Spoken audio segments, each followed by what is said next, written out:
안녕하세요, 여러분. 네, 요즘에 기도 제목이 좀 많이 있습니다.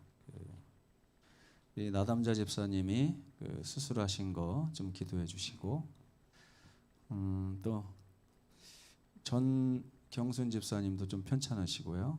그 다음에 우리 전응선 선생님께서는 이제 병원 중환자실에 좀 입원이 되어 있습니다. 그래서 생사를 놓고 오가고 있습니다. 그래서 여러분들의 기도가 많이 필요하고요. 미소 양이 이제 또 어머니가 편찮으셔서 다음 주 수요일 날에는 이제 아마 귀국을 할 것 같아요. 그래서 미소 양을 위해서도 많이 기도를 해주시면 좋겠고, 또 2주일 전에 침례받은 우리 박혜선 성도를 위해서 또 좀 기도해 주시기 바랍니다. 침례받은 이후로 아직까지 교회에 출석하지 못하고 있는데 여러분들께서 각별히 좀 기도를 많이 해주시면 좋겠습니다. 오늘 2021년 제4기 마지막 13과에 있는 말씀을 이번 주에 계속 좀 보겠습니다. 신명기의 마지막은요, 모세의 부활이라고 하는 주제입니다. 특별히 오늘은 모세의 죄에 대해서, 그 다음에 금요일에는 모세의 부활에 대해서 이렇게 말씀을 두 번에 걸쳐서 나눠보겠습니다. 유다서 1장 9절이 기억절입니다. 함께 읽어보겠습니다. 시작. 천사장 미가엘이 모세의 시체에 관하여 마귀와 다투어 변론할 때에 감히 비방하는 판결을 내리지 못하고 다만 말하되 주께서 너를 꾸짖으시기를 원하노라 하였거늘. 깨닫기, 느끼기, 행하기입니다. 깨닫기, 죄 많은 우리들이 구원받고 부활할 수 있는 이유는 십자가의 은혜 때문임을 깨닫는다. 느끼기, 세상 모든 어려움 가운데서도 부활의 소망을 인해 기뻐할 수 있음에 감사한다. 행하기, 예수 그리스도를 믿는 모든 자들에게 약속된 부활의 기쁜 소식을 세상에 전하며 살아간다. 이런 주제입니다. 신명기 34장을 가지고 이번 주에 좀 연구할 텐데요. 신명기 34장은 신명기의 결론이라고 할 수가 있겠습니다. 신명기 1장에서 말을 시작해서 신명기 34장에 가서 이제 말을 마치면서 신명기의 마지막은 죽음으로 마쳐지게 됩니다. 그래서 모세가 신명기 1장 5절에 서 있었던 곳은 요단 저쪽 모압 땅에서라고 이제 성경에 기록이 되어 있습니다. 그리고 이 34장은 어떻게 시작되냐면 모세가 모압 평지에서 이제 하나님의 이끄심을 따라 느보산으로 올라갑니다. 이 느보산은 성경에 보면 아바림 산맥 가운데 있습니다. 아바림 산맥 가운데 있고, 그리고 이 느보산에 가면 또 비스가산 봉우리가 있습니다. 그래서 비스가산, 느보산, 아바림산은 다 같은 장소를 얘기하지만 범위가 조금씩 다른 그런 곳이라고 할 수가 있겠습니다. 그래서 이 신명기서는 모세가 약속의 땅 가나안 땅을 들어가기 바로 직전 요단 이편에서 요단 저쪽 약속의 땅을 바라보면서 설파한 율법 이야기를 다루고 있습니다. 그래서 여기가 어디냐면 약속의 땅, 하나님께서 약속하신 그 땅의 경계선이에요. 이제 금방 조금만 있으면 그 약속의 땅으로 들어가기 바로 직전이라고 할 수가 있겠습니다. 그래서 약속의 땅 바로 들어가기 그 직전에 모세를 통해서 하나님께서 말씀을 해주신 거예요. 계속 계명에 순종하고 하나님 말씀에 순종해라 하는 그런 내용입니다.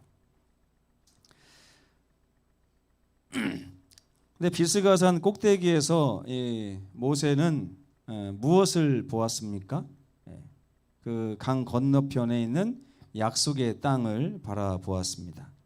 근데 이 약속의 땅을 바라볼 때에 모세가 어떤 마음이었을까요?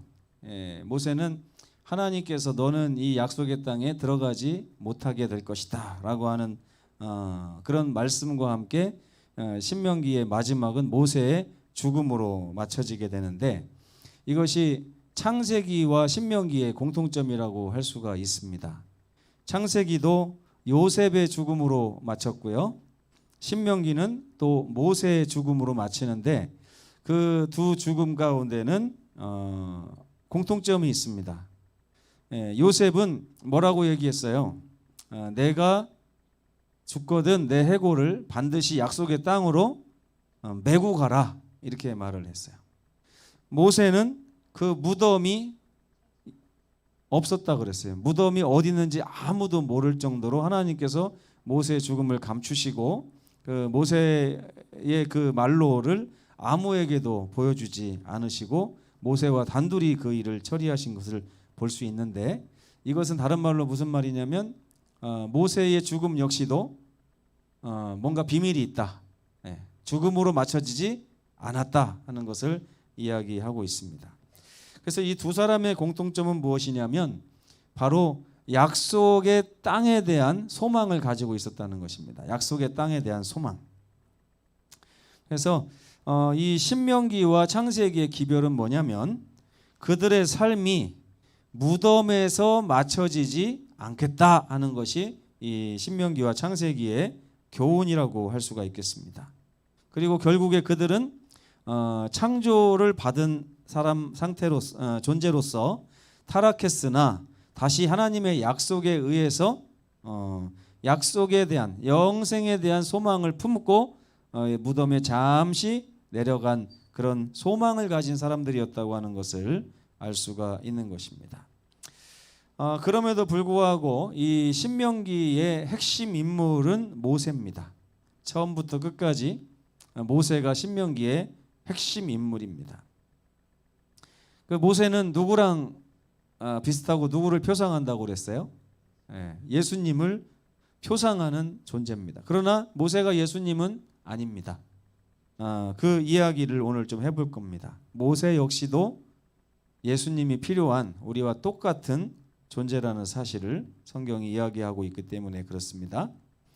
그러나 그는 생애와 성품 그리고 그가 말한 모든 기별이 이 신명기 책 전체를 가득 채우고 있는데, 하나님께서도 자주 이 모세를 통해서 그 사랑을 나타내셨고 그를 통해 이스라엘 백성들에게 말씀하시는 장면을 보면 예수님이 하신 역할과 모세의 한 역할은 아주 같은 것이었다는 것을 우리가 알 수 있습니다. 우리가 지난주에 배웠던 것처럼 우리는 결국에는 율법을 조항으로 지키는 것이 아니라 예수님을 마음에 영접함으로 말미암아 예수님과의 사랑의 감정의 교류에 의해서 하나님의 율법의 요구가 우리 삶에서 이루어진다고 하는 사실을 말을 하고 있어요. 이게 지난주에 말씀드린 가장 이제 강력한 교훈이고 주제였습니다. 이걸 다른 말로 좀 설명을 드리자면 결혼 생활을 한번 생각해 볼 수 있습니다. 모르는 사람, 내가 가까이 하기 싫은 사람과 결혼 생활을 할 수 있습니까? 없습니까? 하기 힘들죠. 그러니까 요즘에 이제 현대인의 신앙 생활을 보면 우리가 물론 율법주의 신앙을 하는 것은 아닙니다. 그런데 결과적으로 율법주의 신앙을 하고 있는 거예요. 결과적으로. 사랑을 남자와 여자가 사랑을 할 때 어느 정도 사랑을 하던가요? 어느 정도? 네. 네? 그러니까 뭐 적당히 사랑하는 관계가 결혼 생활을 유지할 수 있습니까? 아니면 죽도록 사랑해야 됩니까? 네. 그래서 네? 그렇게 하면 안 돼요. 네. 내가 살아있으면 사랑이 안 됩니다. 예. 김학심 집사님이 살도록 사랑을 하셨다면 이제는 죽도록 사랑을 하셔야 됩니다. 성경에도 보면 죽도록이라고 하는 말이 몇 번 나와요. 언제 나옵니까? 네, 내가 죽도록 충성하라. 네.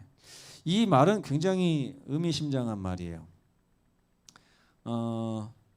이 결혼 생활을 할 때, 사랑을 할 때도 이 사랑의 관계, 결혼 생활이 제대로 완전한 결혼 생활을, 행복한 결혼 생활을 영위하기 위해서는 남자와 여자가 죽도록 사랑해야 됩니다. 죽도록 사랑하면 가급적 더 사랑을 많이 하려고 할까요? 아니면 사랑을 적게 하려고 할까요? 네? 많이 하려고 하겠죠, 그죠? 그런데 여러분, 오늘 우리는 율법주의 신앙을 하는 건 아니지만 신앙을 많이 하려고 합니까? 아니면 신앙을 적게 하려고 합니까? 네?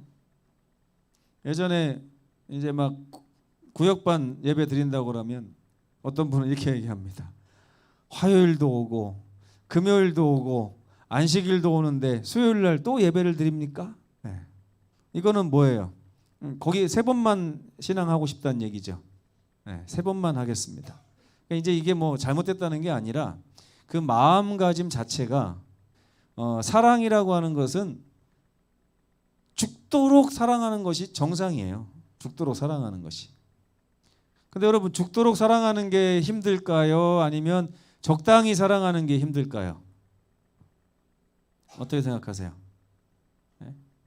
적당히 한 1절, 2절만 하는 사랑이 괴로울까요? 아니면 4절, 5절, 6절까지 하는 사랑이 괴로울까요? 네. 적당히가 더 힘들어요. 왠지 아세요? 적당히 사랑한다는 얘기는 사랑 안 한다는 얘기입니다. 그래서 사랑 안 하는 상태에서 사랑하는 것을 흉내내기 때문에 힘든 거예요. 근데 죽도록 사랑하는 것은 어떤 것입니까? 사랑이 하기 싫어도 사랑을 못할 때 괴로움을 느끼는 거예요. 아, 사랑하고 싶은데. 그 예전에 광고에 그런 광고가 있어요. 우리 그냥 사랑하게 해주세요. 이런 광고가 있었습니다. 들어보셨나요? 네, 우리 그냥 사랑하게 해주세요. 네. 어떻게 하겠다는 얘기예요? 죽도록 사랑하겠다는 얘기입니다. 네. 여러분, 이제 모세를 보면서 우리가 하나님의 사랑을 많이 생각을 하는데, 이 모세의 기별 가운데는 죽도록 사랑해야만 안전하고 행복하다라고 하는 기별이 숨어져 있습니다. 그러니까 여러분, 신앙을 하면서 내가 하나님을 지금 죽도록 사랑하지 못하면 뭔가 지금 잘못된 길에 서 있다는 것을 느끼셔야 돼요. 이게 정죄하려고 드리는 말씀이 아니고요. 우리가 우리 현실을 아는 것만큼 중요한 게 없어요. 그 갈라디아 교회에 보내는 권면에도 보면 그 교인 성도들이 자기의 상태를 압니까? 모릅니까? 몰라요. 자기 상태를 몰라요. 그래서 하나님께서 알려주십니다. 너는 부요하다고 하지만 너는 지금 가난하다. 너는 옷 입었다고 말하지만 너는 지금 벌거벗었다. 너는 볼 수 있다고 얘기하지만 너는 지금 눈 멀었다라고 얘기하시는 거예요. 그래서 제가 이 신명기의 기별을 보면서 어떤 기별을 받아들이냐면, 하나님께서 우리에게 지금 내가 죽도록 충성하고 죽도록 사랑하고 있지 않다면 네가 계명을 지키는 것, 네가 신앙하는 것, 네가 믿는 것 지금 다 잘못된 길에 서 있는 것이다. 여러분, 이 기별을 받아들이시겠습니까? 아니면 갈라디아서 3장에 나오는 것처럼 반항하시겠습니까? 라오디게아, 요한계시록 3장에 라오디게아 교인들은 받아들였어요? 아니면은 반항했어요? 네? 라오디게아 교인들은 하나님께서 말씀하셨는데 그걸 받아들이고 인정하기보다는 이의를 제기하고 반항을 하는 걸 볼 수 있습니다. 하나님, 우리가 뭐가 벌거벗었습니까? 우리가 뭐가 눈 멀었습니까? 우리가 뭐가 부족합니까? 이렇게 계속 얘기하는 거예요. 여러분, 하나님의 말씀 앞에서 우리들도 그런 반응을 보일 수가 있습니다. 지금도 힘들어 죽겠는데, 그죠? 가만히 보니까 가끔 이제 보면 제가 목회자로서 여러분들에게 좀 죄송할 때가 있습니다. 여러분들 표정에 뭐가 써 있냐면 지금 이 정도 신앙하는 것도 억수로 힘들어요 라고 써 있어요.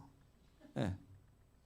지금 이 정도 교회 오는 것도 엄청 힘듭니다. 지금 이 정도 헌금 내는 것도 엄청 힘들고요. 지금 이 정도 교회 활동하는 것도 엄청 힘듭니다. 근데 아까 다시 말씀드리지만 엄청 힘들다는 얘기는 지금 뭐가 잘못됐다는 얘기예요. 하나님과 사랑의 관계가 아직 형성되지 않았기 때문에 사랑하지 않는 대상과 결혼 생활하는 것이 얼마나 힘들까 하는 걸 생각해 보면 내 신앙이 지금 어디까지 어느 지점에 있는지를 알 수 있다는 것입니다. 만약에 하나님과 제대로 된 관계, 하나님의 사랑을 깨닫고 하나님의 사랑이 내 마음을 감동해서 이렇게 정말 오늘도 좀 쓸쓸하네요. 언제까지 이런 얘기만 매번 하고 있어야 되는지 모르겠습니다. 언제쯤 우리 서귀포교회는 여러분 하나님의 사랑 때문에 아주 좋아 죽겠죠? 그러면서 표정만 보면 제가 오히려 은혜를 받고 그랬으면 좋겠는데 저는 여러분들은 말씀 들으면서 은혜 받으십니까? 예? 저는 몇 번 빼놓고는 여러분들 표정 보면서 은혜 받은 적이 별로 없어요. 예. 다행히 인터넷으로 보시는 분들은 표정이 안 보여서 다행이고요. 예. 항상 보면 여러분들은 여기 이 자리에 딱 앉아 계실 때 아이고 힘들어 죽겠네 하고 앉아 계시. 기뻐서 앉아 있는 게 아니고 겨우겨우 할당량 채우려고 와서 앉아 있는 거예요. 겨우겨우. 그래요, 안 그래요? 네? 라오디게아 교회처럼 반응하시지 마시고. 네? 제가 목회를 하면서 참 부족함을 느낄 때가 이럴 때입니다. 나부터가 하나님과 관계에 목말라하고 이렇게 하면 교회가 좀 달라졌을까? 이제 이런 생각도 해보고요. 근데 요즘에 말씀 연구하면서 좀 재밌기는 합니다. 말씀이 이렇게 꿀맛 같고 재밌고 한데 말씀을 가지고 단에 서서 이제 여러분들하고 소통할 때 보면 아직도 갈 길이 먼 것 같고 맨날 똑같이 앵무새처럼 얘기하는 것 같고 그래서 좀 그게 좀 그렇습니다. 근데 오늘 아주 중요한 이 신명기서의 마지막 기별을 여러분들에게 말씀을 드리고 있는데 모세가 그렇게 예수님과 같이 비슷할 정도로 예수님의 역할을 하면서 교회도 잘 치리를 하고 백성들을 잘 이끌어 왔고 평생 헌신을 했음에도 불구하고 하나님께서는 그를 부족하다 하셨습니다. 부족하다 하셨어요. 이 모세는 모세의 개인의 성품과 개인의 의를 가지고 결코 하늘 가나안에 들어가기가 불가능한 그런 존재였기 때문에 그렇습니다. 이게 바로 모세의 한계고요. 모세 역시도 하나님의 은혜 없이는 아무것도 아닌 존재에 불과하다는 것입니다. 여러분 이 말씀을 제가 좀 어둡게 시작하는 이유가 있어요. 왜냐하면 밝아지려고 그러는데 모세 역시도 하나님의 은혜 없이는 아무것도 아닌 존재에 불과했다. 이걸 제가 지금 2번 읽어드렸거든요. 이게 정말 중요한 거예요. 이 모세에게도 뭐가 필요하다고요? 하나님의 은혜가 필요해요. 여러분 은혜를 어떻게 받는지 아십니까? 여러분 하나님의 은혜?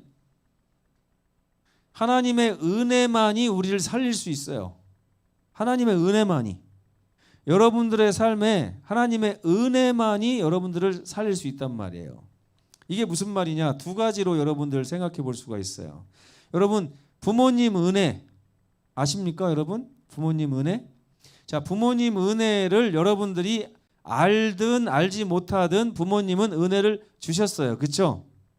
근데 여러분 부모님이 은혜를 주셨다고 해서 여러분들이 무조건 은혜 안에 있는 것은 아닙니다. 그렇죠? 은혜가 은혜되게 해야 돼요. 은혜가 은혜되게. 그렇죠? 그러면 부모님의 은혜를 받은 사람이 그 은혜로 인해서 뭔가를 누릴 수 있다면 그것은 뭘까요? 네? 아침 점심, 저녁 부모님이 해주는 음식을 먹고 살았기 때문에 부모님 은혜로 내가 굶어 죽지 않고 지금까지 살았구나. 이게 은혜가 은혜된 것입니까? 네? 자, 내가 옷이 없었는데 옷을 부모님이 사줬고 그 부모님이 사준 옷과 부모님이 사준 차를 타고 다니고 부모님 해준 집을 가지고 살면서 내가 삶이 윤택해졌으니까 내가 은혜 받은 겁니까? 그러면 뭘 보고 은혜를 받았다고 하는 거예요 도대체? 네? 은혜가 은혜됐다는 얘기가 무슨 얘기예요? 부모님의 은혜가 내 마음속에도 은혜가 되려면 그 은혜를 생각할 때 내 마음에서 떨림이 있어야 돼요. 그죠? 감사가 우러나와야 되고 그 감사 때문에 부모님에 대한 나의 태도가 바뀌는 거예요. 그죠? 하나님의 진짜 은혜로 제가 그걸 좀 깨닫게 됐어요. 삶을 통해서 저는 이제 부모님과 어린 시절을 살면서 늘 이제 어떤 감정을 가졌냐면 부모님에 대해서 감사를 잘 몰랐어요. 부모님에 대해서 감사를 잘 모르고 부모님께서 저에게 뭐 해주면 그게 늘 부족하다 느끼고 부모님의 존재 자체가 저에게 도움이 되기보다는 방해가 된다라고 생각하면서 어린 시절을 보냈어요. 근데 어느 날 그 은혜가 제 마음에 훅 들어왔습니다. 훅 들어왔어요. 어떻게 들어왔냐면 부모님의 꼬부라진 등을 보고 부모님의 말라 들어가는 몸과 늘어가는 주름살을 보면서 부모님들의 그 값진 희생이 나에게 거저 주어진 게 아니라는 사실을 깨닫고 나서 마음이 이렇게 좀 흔들렸어요. 내가 그동안 받았던 것이 공짜가 아니구나. 첫째, 공짜가 아니었다는 것 자체가 견디기 힘들 정도로 괴로웠습니다. 나를 위해서 부모님이 뭔가를 대가를 치렀다는 거예요. 그들의 젊음이 저의 어린 시절을 위해서 희생됐다는 것입니다. 공짜가 아니었다는 거예요. 이게 정말 제 마음에 아주 큰 감동을 줬습니다. 그리고 둘째는 제가 그렇게 모자라다고 하고 또 모자라다고 생각했던 부모님의 사랑이 부모님이 저에게 제공하는 그런 것이 제 입장에서 생각했을 때는 부족했어요.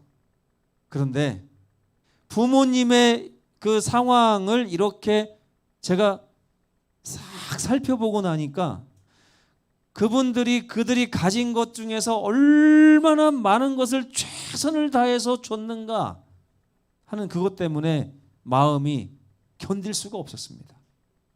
그러면서 마음에 말 그대로 부모님의 은혜가 내 마음에서 은혜가 됐어요. 그렇게 은혜가 되니까 그 다음부터 부모님께 제가 어떻게 얘기하냐면 부모님께서 지금까지 저에게 주신 것이 저에게 족합니다. 더 안 주셔도 돼요. 지금부터 돌아가실 때까지 아무것도 안 주셔도 되니까 제 효도만 받고 사시면 좋겠습니다. 이렇게 되더라고요. 예전에는 왜 더 안 주냐 더 안 주냐 그랬던 것이 이제는 바뀌어가지고 더 안 주셔도 되니까 그냥 편안하게 사시기나 하라고 이렇게 바뀌더라고요. 근데 성경에 보면 그런 얘기들이 몇 번 나오더라고요. 그 다니엘의 세 친구가 뭐라고 그래요? 그리 아니하실지라도 하나님께서 지금까지 저에게 베풀어 주신 은혜만 가지고서도 저는 충분히 넘치고 감사하오니 앞으로 제 생명을 가져간다 할지라도 저는 괜찮습니다. 또 그런 사람 누가 있어요? 사도 바울 뭐라고 했어요? 주의 은혜가 나에게 족하도다. 족하도다. 여러분 족하도다 신앙을 해보신 적이 있습니까? 족하도다 신앙. 우리 성도들은 항상 부족하도다 신앙을 하는 것 같아요. 부족하도다. 기도의 제목이 항상 뭐예요? 더 달라는 거예요. 더 달라는 거.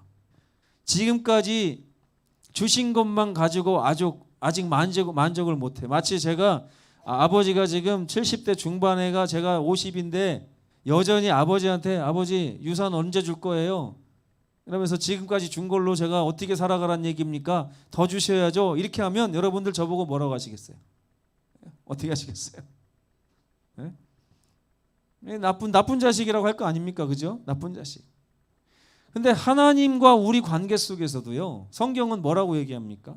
하나님께서는 이미 충분히 넘치도록 다 주셨어요. 주셨는데 불구하고 우리는 그 은혜를 은혜되게 하기보다는 자꾸만 여전히 부족하다고 하면서 하나님 앞에 더 손을 내미는 그런 신앙을 하고 있다고요. 이게 왜 그렇습니까? 원인이 어디 있어요? 하나님이 주신 은혜가 내 마음에서 아직 은혜가 되지 않았기 때문에 그래요. 우리들의 신앙이 왜 그렇습니까? 여전히 하나님께로부터 받는 것 가지고 부족하니까 내가 내 삶을 채우기 위해서 밖으로 다 쏟아지는 거예요, 지금. 예? 교회 와서 하나님의 사업을 동참해서 동역해서 같이 하는 시간이 더 많은 게 아니라 여전히 부족하여 내 삶을 채우는 쪽에 가서 막 일을 하고 있는 것입니다. 저희 아버지 엄마가 그런 얘기도 하시더라고요. 우리는 괜찮아. 너와 나 잘 먹고 잘 살면 더 바랄 게 없어. 이렇게 얘기하시. 그 왜 그런 말이 나올까요? 가만 저는 그게 진짜 말 그대로 진짜 그런 줄 알았어요. 그랬더니 이게 뭐냐면 서운하신데 안 와도 괜찮아. 서운한데 나에게 용돈 더 많이 안 줘도 괜찮아. 서운하지만 그러니까 이런 뜻이에요. 부모님이 또 한 번 희생하시는 거예요. 또 한 번. 여러분 우리들의 삶이 지금 하나님께 온전히 드려졌습니까? 안 드려졌습니까? 어때요? 여러분의 삶이 드려졌습니까? 아니면 여전히 하나님을 잠깐 기다리게 하고 지금까지 주신 것이 부족하니 내가 더 벌어야 되겠습니다 하면서 돌아다니고 계십니까? 이 하나님의 성전에서 벌어진 하나님의 사업은 언제 풍성한 열매를 맺게 될까요?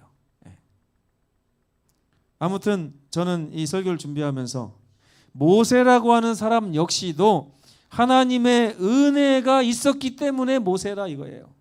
하나님의 은혜를 그가 몰랐다면 그는 여전히 희망 없는 사람이었다고 하는 것입니다. 그가 여전히 희망 없는 사람이었다고 하는 증거가 이 가데스의 다툼에서 나타납니다. 이스라엘의 광야 생활 가운데 하나님께서는 계속해서 기적적인 방법으로 그들의 필요를 채우셨어요. 그들이 자격이 있어서 그런 게 아니라 자격이 없는데도 불구하고 하나님께서는 지금도 햇볕을 주시는 것처럼 우리에게 햇볕을 주고 계십니다. 근데 하나님께서 이 약속의 땅에 들어가기 전에 이 새로운 신세대들, 그러니까 이미 다 죽었어요. 전 세대는 죽고 이 다음 세대가 이제 가나안 땅에 들어가게 될 것인데 이 마지막 라오디게아 세대에게 하나님께서 한 가지 시험을 주시는데요. 물이 끊어져 버린 것입니다. 고린도전서 10장에 보면 그들은 40년 동안 신령한 음식과 신령한 음료를 마셨어요. 신령한 음식은 만나였고요. 신령한 음료는 반석에서 나오는 물을 마셨다고 예언의 신에 기록되어 있습니다. 그러니까 어디든지 가면 반석에서 나오는 물이 있었어요. 근데 40년이 지날 때쯤에 이제 가데스 바네아에 왔을 때 하나님께서 물을 끊으신 것입니다. 물을 끊고 난 이유가 뭘까요? 하나님에 대해서 여전히 신뢰를 가지고 있고 믿음을 가지고 있는지를 보려고 한 것입니다. 근데 그들은 하나님을 다시 원망하기 시작했습니다. 이게 민수기 20장에 나오는 말씀이죠.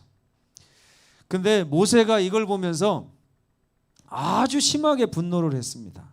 아주 심하게 분노를 했어요. 이 모세가 분노한 것은 저는 잘못했다고 생각하지는 않습니다. 근데 모세가 분노하면서 실수를 하게 돼요. 하나님께서는 뭐라고 했냐면 모세와 아론이 기도하니까 지팡이를 가지고 내 형 아론과 함께 회중을 모으고 그들의 목전에서 너희는 반석에게 어떻게 하라고요? 명령을 해라. 그럼 물이 나올 것이다. 그러니까 하나님께서 이스라엘 백성들도 시험을 하셨지만 이스라엘 백성의 지도자인 모세와 아론도 지금 시험을 하신 거예요. 이전까지는 모세와 아론이 물을 낼 때 어떻게 냈습니까? 두드렸어요. 두드렸습니다. 이게 아주 두드리면 물 나오는 그런 지경이 됐는데 그러다 보니까 이게 버릇이 됐을 거 아닙니까? 그죠? 두드리면 물 나오니까 내가 두드려도 물 나오나? 이렇게 생각할 수 있잖아요. 근데 하나님께서 이 가데스 바네아에서는 명령을 지팡이를 가지고 두드리지 말고 명령을 내리라 그랬어요. 명령을. 그랬더니 모세가 어떻게 했습니까? 반역한 너희여 들으라. 그러면서 첫째로 우리가 너희를 위하여 이 반석에서 물을 내랴. 그러면서 반석을 2번 딱딱 두드렸습니다. 그래도 물이 나왔어요. 신기한 거는. 근데 모세가 범한 2가지 심각한 죄가 있는데, 첫째는 참남죄입니다. 우리가 반석에서 물을 내랴 할 때 이 우리, 이 주체가 누구예요? 하나님이 아니라 내가 너희를 위해서 물을 내랴, 내가 너희를 위해서 얼마나 더 해야 되느냐, 이제 이런 것이죠. 이게 다른 말로 하면 뭡니까? 모세가 분노한 이유가 뭐예요? 그동안에 내가 백성들을 위해서 희생하고 헌신하고 애썼던 모든 그런 노력에도 불구하고, 그런 내가 베푼 은혜에도 불구하고 그 백성들이 여전히 하나님을 반역하고 있을 때, 모세는 이제 자기 사역의 끝 무렵에 왔을 때 어떤 마음을 가졌냐면, 내가 그동안 목회한 것이 아깝다는 생각을 했어요. 내가 그동안 목회한 것이 아깝다. 죄송합니다. 저도 서귀포교회 10년 있으면서 그 생각을 많이 합니다. 서귀포교회 10년 있었다가 내가 목회한 것이 아깝다. 내 인생 10년이 여기서 허비됐다라고 생각한 적도 몇 번 있었어요. 근데 모세가 지금 똑같은 죄를 범하고 있는 거예요. 그의 사역, 40년의 사역이 아까울 지경으로 아무것도 나아지지 않은 백성들을 보면서 모세가 하나님 위치에 자기를 갖다 두는 이런 큰 죄를 범했습니다. 내가 너희를 위하여 반석에서 물을 내야 되느냐? 얼마나 더 해야 되느냐? 그럼 지금까지 하나님이 베풀어 주신 은혜가 다 누구께 되는 거예요? 지금 순식간에 모세 자신의 것이 되는 거예요. 하나님이 10년 동안 주신 설교가 갑자기 누구 설교로 탈바꿈하는 거예요. 제 설교가 돼서 내가 언제까지 여러분에게 이런 설교를 또 해야 됩니까? 이렇게 되는 거예요. 이게 다른 말로 하면 참남죄라고 하는 것입니다. 하나님의 자리에 내 자신을 갖다 놓는. 야, 모세가 이런 죄에 빠졌어요.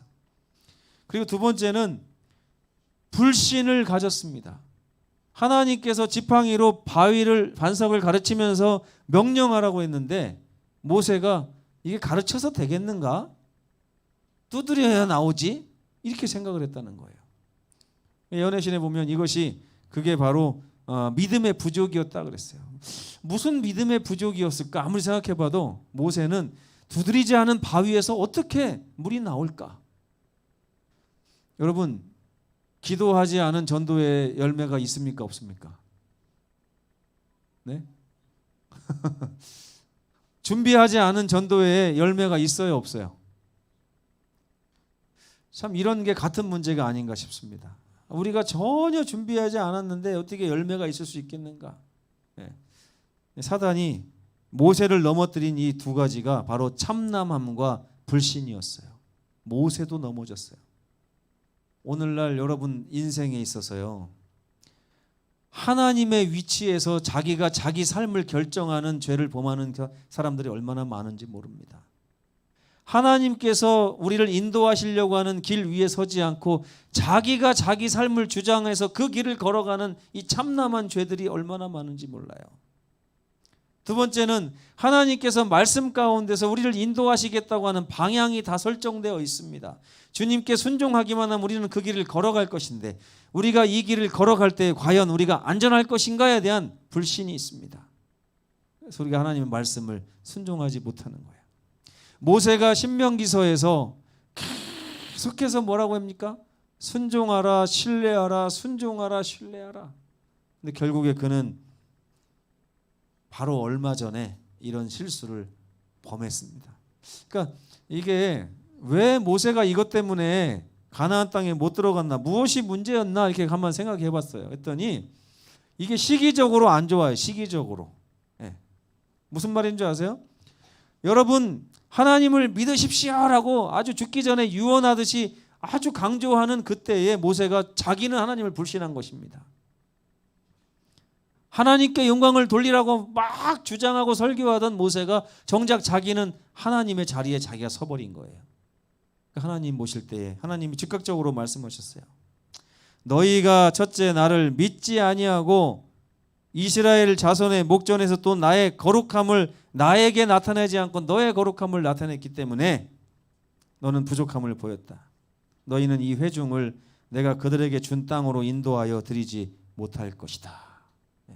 이것이 모세가 저지른 실수였습니다. 여러분, 모세는 예수님과 같은 지도자였음에도 자기 자신을 구원할 수 있는 능력이 없었죠. 하지만 모세는 분노로 인해서 오직 하나님만이 하실 수 있는 일을 마치 자기가 한 것처럼, 자기가 할 수 있는 것처럼 자기의 위치를 마귀와 같이 하나님의 위치에 갖다 놓았습니다. 지극히 높으신 자와 비길이라 하는 그 정신이 모세의 마음을 사로잡았던 것입니다. 그런 다음에 그는 하나님의 말씀을 온전히 순종하는 대신에 자기 생각대로 바위를 2번을 쳤던 것입니다. 이것은 하나님에 대한 믿음의 부족이었다고 얘기하고 있습니다. 하나님의 자리에서 여러분 내려오셔서 하나님께서 내 삶을 이끄시는 방향으로 전진하시는 저와 여러분 되시기 바랍니다. 또한 하나님께서 인도하시는 그 길에 순종으로 따라가다 보면 반드시 승리가 올 텐데 우리가 그 길을 믿지 못하여, 하나님의 말씀을 믿지 못하여 그 길에 서지 못하는 그런 우를 범하고 있습니다. 이 2가지 실수를 하는 사람은 결코 어딜 들어갈 수 없다는 거예요. 하늘 가나안에 들어갈 수 없다는 교훈이 신명기의 마지막 교훈입니다. 모세라 할지라도 가나안에 들어가지 못했다. 왜? 그는 하나님을 세워야 될 자리에 자기가 섰습니다. 그리고 하나님의 말씀을 의심하여 자기 생각대로 행동했어요. 이 2가지가 모세를 넘어뜨린 시험의 정체였습니다. 사단이 승리했어요. 근데 이 2가지를 나중에 예수님께서는 40일 후에 시험을 당하시면서 완전히 다 승리하셨다는 것을 여러분 아시기 바랍니다. 예수님이 걸어가신 승리의 길에 서시는 우리 모든 성도들 되시기를 간절히 바라면서 말씀을 마치겠습니다. 기도하시겠습니다.